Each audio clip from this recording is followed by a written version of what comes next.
Mes trasoj, repas tvarko visus reikalus, galima pakalbėti šiek tiek apie klausimų ir atsakymų temas. Viena iš jų buvo, kokie skirtumai tarp šito daikto ir 92. Svoris mums gavosi automobilio realiai toks pats, tik tai šitas automobilis yra trumpesnis 2 cm, bet labai platesnis. Tai kas jaučiasi labai persimetimai su juo yra greitesni ir labai yra sunku persimesti taip greitai, kad tiesiog jisai nesustotų.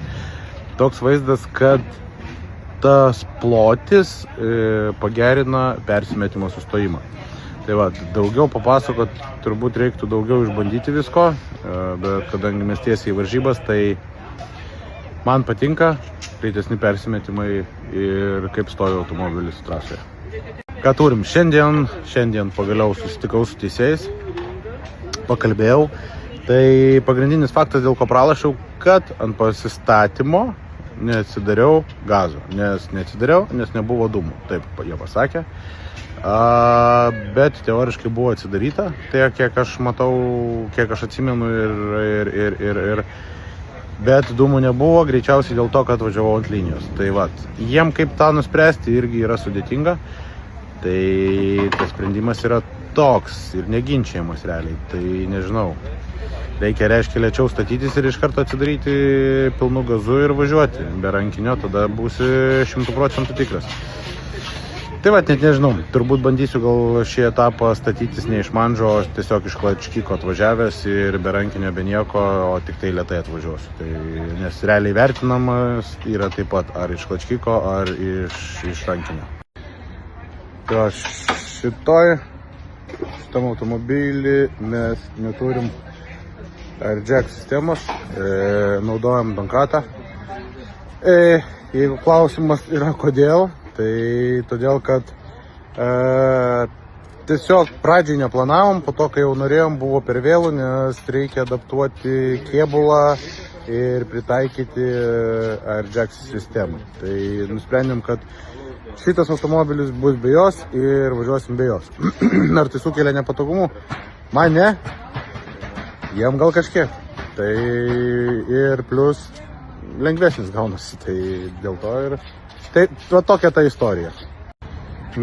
Tas kaip čia pavyksta su teisėjų sprendimu susitvarkyti, jisai yra teisėjų sprendimas ir jisai negali būti kitoks ir jisai yra neginčiamas pagal taisyklės. Tai yra 2 variantai. Arba tu gali nervuotis, pykti, rėkauti, ieškoti kažko ir niekas nuo to nepasikeis. Arba tu gali reaguoti ramiai, išnagrinėti iki galo savo ir kitų klaidas, pasikalbėti su teisėjais ir išsiaiškinti iki galo jų sprendimus.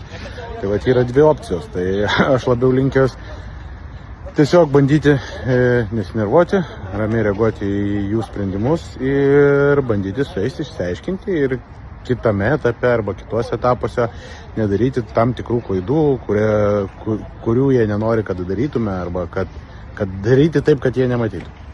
Tai turbūt va toks būtų atsakymas.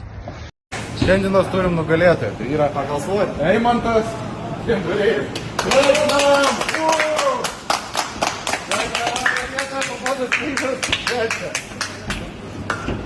Dabar šampanas. O, laimė, dabar visi dėgiam išėjame.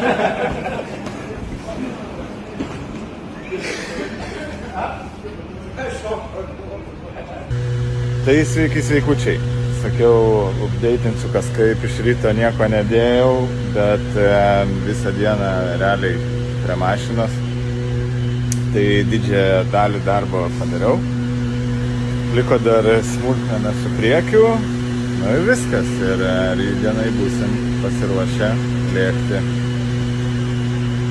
Tai jo, tai Chebrytė nemažai padarė žalos, bet viskas sutvarkoma. Tai sekite naujienas ir žiūrėkite, kaip mums sekasi toliau.